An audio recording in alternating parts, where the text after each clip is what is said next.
नुकसान सिर्फ उस सोच को होगा जो समाज में एक असामाजिक तत्वों के माध्यम से चुनाव प्रणाली को प्रभावित करने का प्रयास करती हैं, जिन्हें हम लोग घुसपैठिया कई बार हम लोग कहते हैं, या जो विदेशी हैं।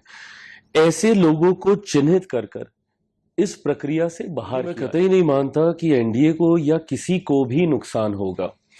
नुकसान सिर्फ उस सोच को होगा जो समाज में एक असामाजिक तत्वों के माध्यम से चुनाव प्रणाली को प्रभावित करने का प्रयास करती हैं। ऐसे में एसआईआर की जो प्रक्रिया है, इसको लाने के पीछे का उद्देश्य ये रहा है कि जो ऐसे लोग हैं जो निवासी नहीं है हमारे देश के,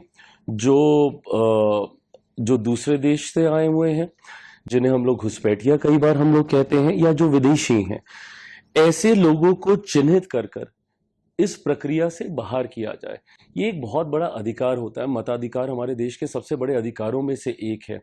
इसका कोई नाजायज लाभ उठाए, ये कतई उचित नहीं है और ऐसे नहीं होने दिया जाना चाहिए। और समय समय पर इसीलिए इस प्रक्रिया का पालन भी किया जाता है।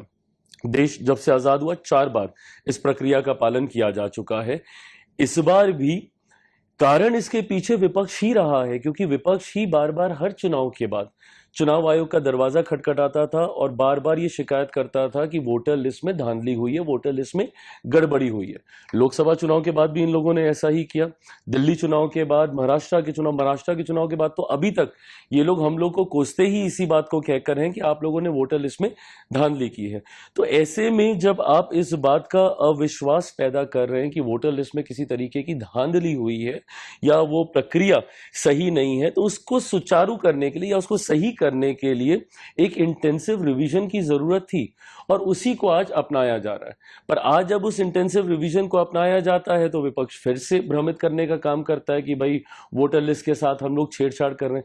बल्कि इस प्रक्रिया को सेम उसी रूप में अपनाया जा रहा है जिस रूप में इससे पहले में इस प्रक्रिया का पालन किया गया था। सिर्फ पूरा का पूरा फॉर्मेट वैसा ही, सिर्फ अगर इसमें एक बदलाव किया गया है तो सिर्फ टेक्नोलॉजी को लेकर बदलाव हुआ है।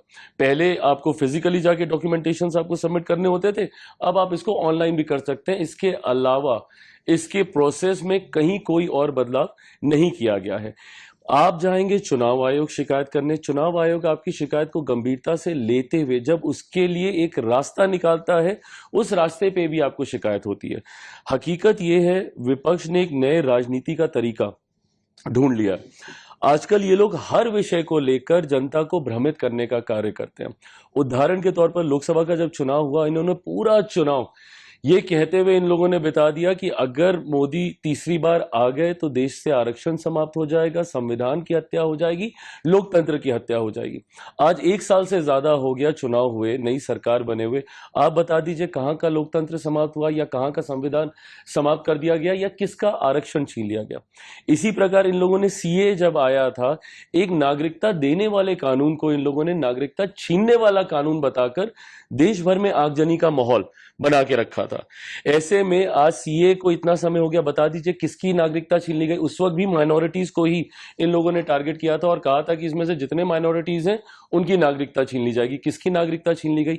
अब उसी प्रकार एसआईआर को लेकर भी, और इसमें भी माइनॉरिटीज को ही भ्रमित किया जा रहा है कि भाई माइनॉरिटीज की नागरिकता छीन ली जाएगी। बल्कि जो आंकड़े सामने आए हैं, अगर मैं बिहार की मैं बात करूं तो उसमें पटना, जो कि अर्बन वोटर्स हैं, जिसको कहीं ना कहीं आप एनडीए का वोटर, भाजपा का वोटर कहा जाता है, सबसे ज्यादा तो वहां से लोगों के नाम कटे हैं।